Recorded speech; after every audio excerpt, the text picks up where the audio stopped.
E hoje nós vamos falar sobre esse tema, evolução química, sua viabilidade. Vamos mostrar que as moléculas falam e não mentem, não é? Então, gostaria de convidar você a me acompanhar nessa discussão, tanto você aqui no Mackenzie, você pela internet. Essas palestras vão ficar disponíveis para download, não é? A gente sabe que as pessoas se interessam, vão fazer o download, vão divulgar essa avaliação da viabilidade química da evolução.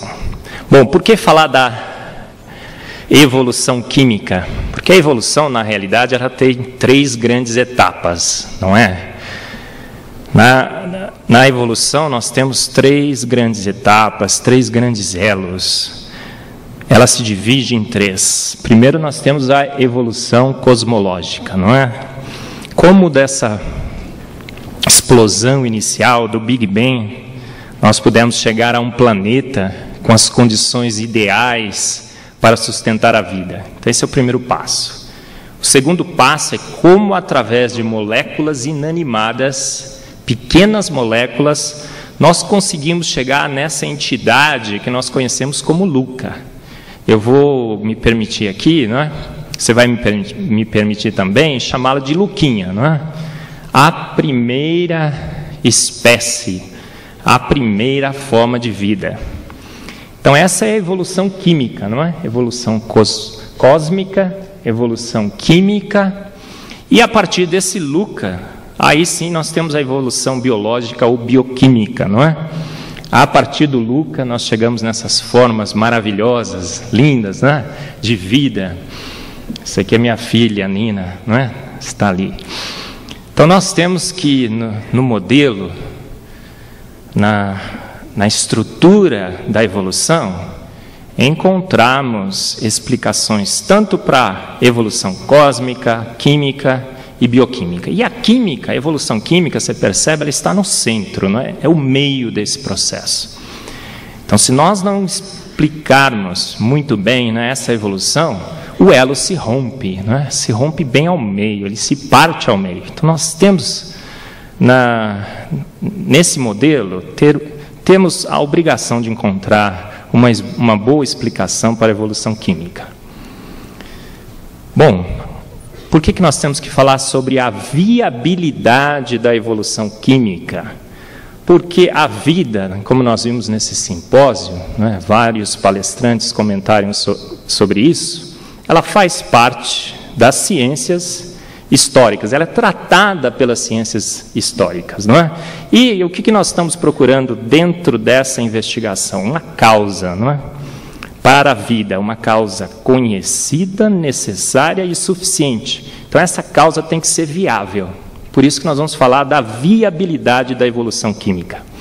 E como nós vimos também nesse simpósio, existem duas causas que estão competindo, não é? A evolução e o design inteligente. Então, nós temos, não é uma opção, nós temos a obrigação de avaliar essas duas causas para podermos fazer a melhor inferência.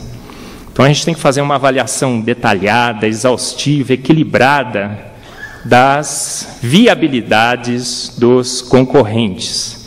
Então, nós temos dois concorrentes aí, não é? São concorrentes de peso que estão defendendo as suas posições. Então, a gente tem que avaliar a viabilidade. E vamos deixar esses dois competindo para, depois dessa competição, escolhemos a melhor inferência. Então, nós temos que avaliar a viabilidade, é nossa obrigação. E a gente tem que também procurar saber se não nos estão vendendo gato por lebre, não é? Essa é uma obrigação do cientista. Muito bem. Por que analisar a viabilidade da evolução química? Porque na árvore da vida, onde está a evolução química? A evolução química é a raiz, não é? E o Luca é a base do tronco. Então, para que essa árvore se sustente, a raiz e a base do tronco tem que se mostrar, as duas, viáveis. Muito bem. Por que analisar ao nível molecular? Bom, você sabe, você é químico, não é? Me disseram que boa parte da plateia hoje é de químicos, estou certo? E nós químicos sabemos, não é, que a gente entende mesmo como as coisas funcionam ao nível molecular, não é?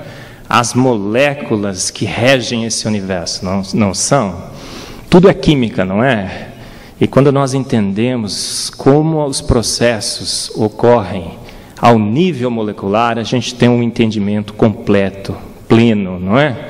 Então, as observações anatômicas são importantes. Alguns palestrantes compararam os bicos dos passarinhos, outros compararam semelhanças entre ossos, não é?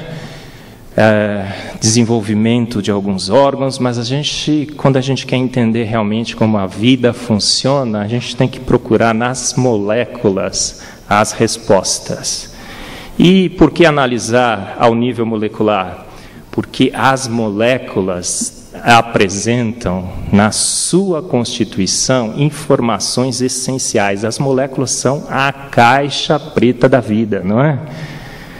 Você lembra desse acidente da Air France? Um amigo meu faleceu, infelizmente, junto com a sua esposa e seu filho. E por que estavam procurando a caixa preta? Uma procura que ainda não cessou, não é? Querem encontrar a todo custo. Porque naquela caixa preta eles vão poder decidir, né, se encontrarem a causa. Será que foi um acidente ou um design inteligente? Ou uma ação inteligente? Ou uma ação não muito inteligente, não é?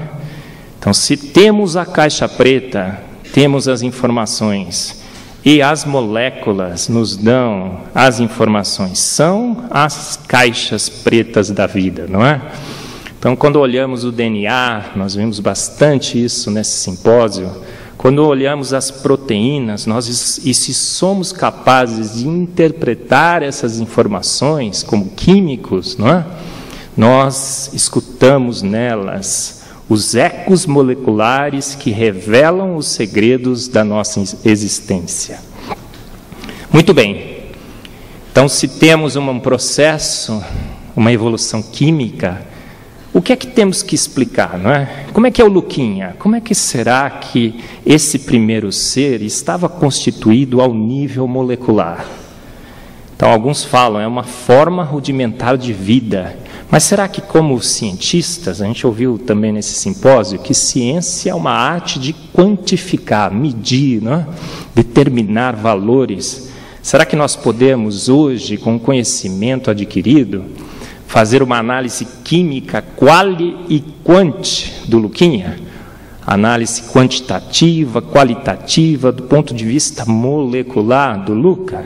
Isso é possível, não é? A gente tem muitas informações hoje de como esse ser teria que ter sido constituído ao nível molecular. E eu vou discutir algumas dessas características com vocês, não é? Olha, primeiro ele teria que ter vida, não é? É difícil de caracterizar a vida, mas algumas características, algumas funções são essenciais. Esse primeiro ser, ele teria que ser capaz de se reproduzir. Autopreservação. Teria que ser capaz de armazenar e processar energia, autossustento. Armazenar e processar informação, automação. Stephen Meyer falou bastante, né, durante os dias que ele esteve com a gente aqui sobre isso, não é? Então, essas são 3 características essenciais, não é? Não dá para abrir mão de nenhuma delas. E para que esse primeiro Luluca, esse primeiro ser, ao nível molecular, pudesse fazer tudo isso, ele teria que ter no mínimo essas 9 requisitos aí. Olha, ele teria que ter uma membrana com dupla camada resistente a flutuações de temperatura. Ele teria que ter uma membrana capaz de capturar energia externa. Um mecanismo para encapsular biomoléculas, todas as essenciais para a vida. Ele teria que ter canais e filtros proteicos. Teria que ser capaz de sintetizar macromoléculas, replicar essas macromoléculas. Teria que ter um código de replicação. E se ele quisesse ser algo mais do que o Luca, ele teria que ter um código de especialização. ele teria que ter um mecanismo de subdivisão da membrana celular. E também teria que ser capaz de transmitir informação para o filho ou a filha do Luquinha, não é? Isso, a imensa maioria dos químicos que estudam, não é, a viabilidade da evolução química admitem. Realmente, o Luca deveria ser capaz de fazer isso aí, não é? Mas será que seria só isso?